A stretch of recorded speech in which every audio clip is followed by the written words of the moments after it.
Pero gusto natin transparent. Gusto natin mapanlahok ang ating pamahalaan. Gusto natin walang naiiwan o nakakaligtaan na sektor o grupo o barangay. Gusto natin lahat kasama. Gusto namin mas maraming nakatingin. Mas maraming nagmamasid. Mas maraming tumutulong. Kaya binuksan natin noong 2019 ang budget. Dumadaan sa City Development Council. Mga NGO, mga CSO, pwedeng sumali. Pwedeng tinan ng budget. Pwedeng mag-propose, pwedeng suriin ang budget natin para maging mas maganda yung output. Pero para mas tumaas yung level ng diskusyon, kailangan may mga matrain na marunong tumingin ng budget na naiintindihan yung kung paano umaandar ang gobyerno. Yan po ang ginagawa ng CSO Academy ni Coach Paul Sinogat. Nag-train ng mga tao para mas dumami yung nakakaintindi at nakakaalam. Nang sa gayon, yung mga napagtagumpayan natin na pagbabago, habang dumadami tayo, mas nagiging pangmatagalan. Sustainable ika. Marami pa po akong ibang pwedeng ikwento. Ang dami po natin nagawa sa loob ng 3 taon lamang. Pero iiksian ko na lang po. Dahil nahihirapan na rin po ang aking boses na parang mapapaos na yata. Marami man tayong nagawa na sa totoo, marami pa tayong kailangan gawin, marami pa tayong magagawa sa hinaharap.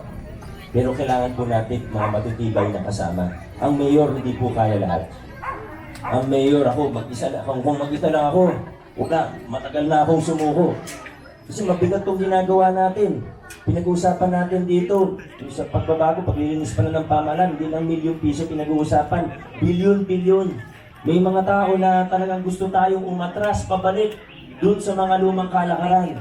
Siguro kasi mas nakikinabang sila doon sa lumang kalakaran. Yun lang naman ang pinakasimpleng explanation. Bakit ka magagastos ng bilyon-bilyon para manalo? Bakit ka gagastos ng bilyon-bilyon para sa eleksyon? Sa totoo lang, pinag-isipan talaga natin. Ang mga mga Pasigenyo, lalo na, matatalino na po ang Pasigenyo, di ba? Sa totoo, matagal na matalino ang Pasigenyo. Pero ngayon talagang nagtidihan na rin natin na, walang kahit sinong tao, kahit yung pinakamayayaman na pangalan pa sa Pilipinas. Di ba, nakikita naman natin yung mga Forbes top 10 list, Forbes billionaire list. Kahit sila hindi gagastos ng bilyon para magkaroon ng posisyon sa gobyerno. Kung tataka ka, ano kaya meron? Anong nakikita nila sa gobyerno na handa silang gumastos ng bilyon-bilyong piso? May mga tao na gusto tayong umatras pabalik dun sa mga lumang kalakaran. Kung ako lang mag-isa, matagal na akong sumuko. Hindi ko to kaya mag-isa.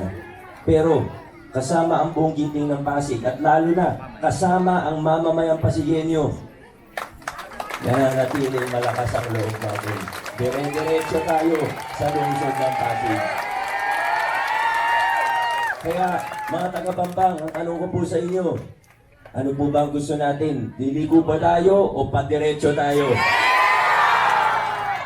Mga kasama, ngayong 2025, vote straight, giting ng Pasig, hindi tayo liliko, mas lalong hindi tayo U-turn, dire-diretso, paabante, pasulong tayo sa lungsod ng Pasig. Maraming salamat, God bless po sa ating lahat. Muling iboto ang number 4 sa balota, Mayor Vico Soto! Maraming salamat po. Vote straight, giting ng Pasig. Maraming salamat po sa lahat ng taga-Bangbang. God bless us all.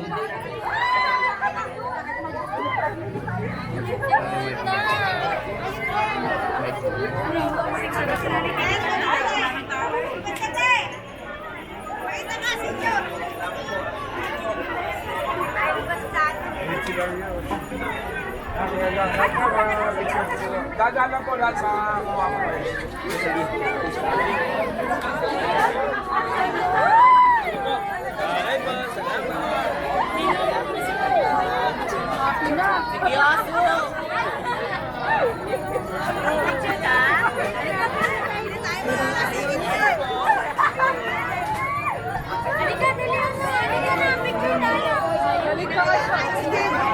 Ayan.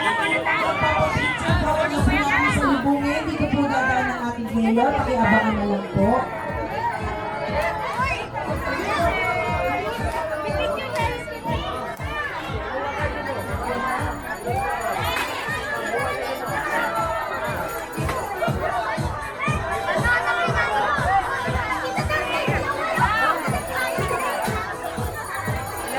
Ayan, sige po, gilid lang po tayo para meron po tayo daan.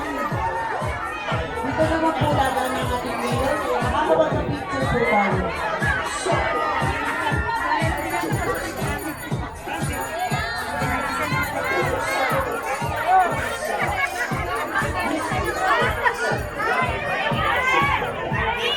Ayan, gilid lang po.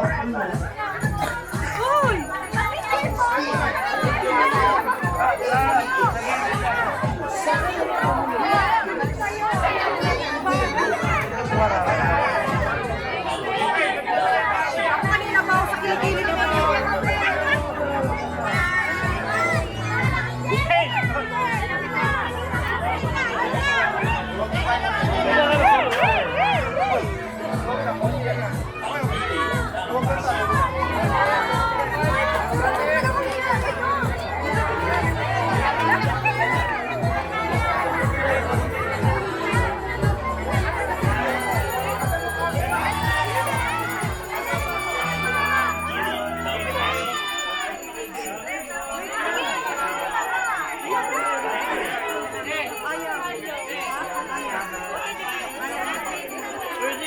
Lumapit ka! Piyesa na sunod. Kasunod ko. Iyakin ka.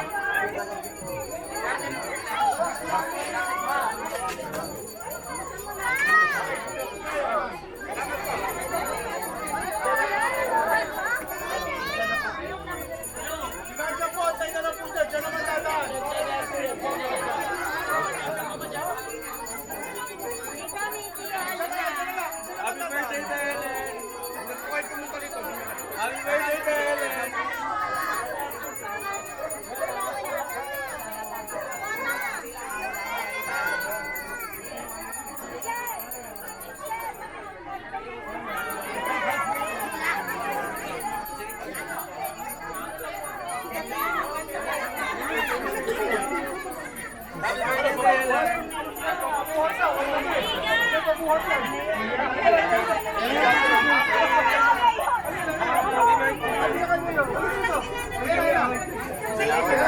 Salamat sa inyo.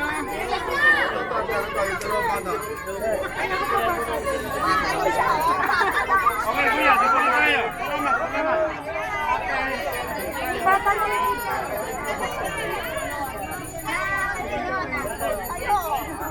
Ma'am Ellen, oh! Expose!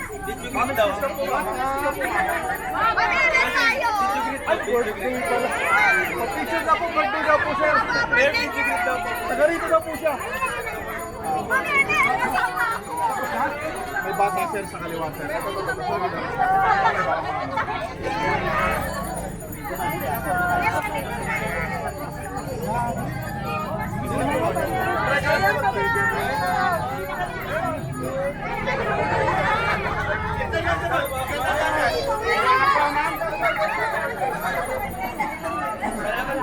na po tayo. Dito na po.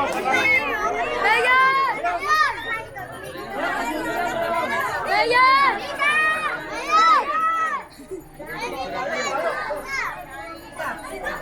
Mayor, yung anak ko!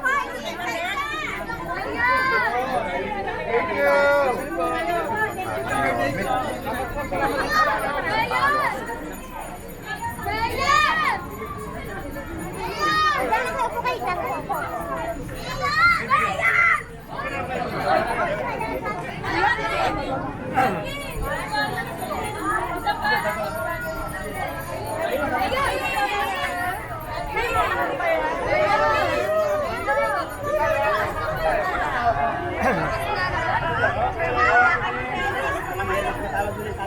Mayor!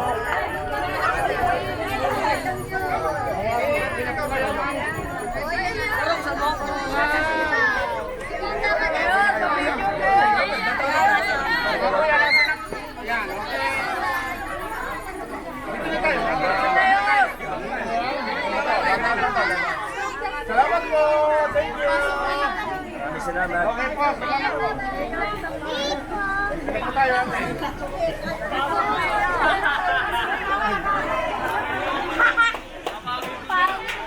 Maraming salamat. Thank you. Pangit po.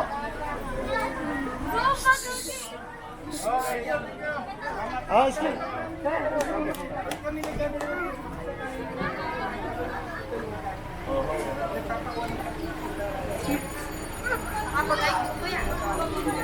Yeah. Gusto mo kayo ay sige, malapit kang kapag-ubagan kami.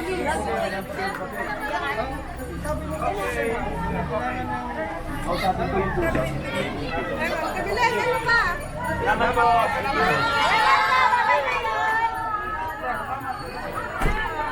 Salamat!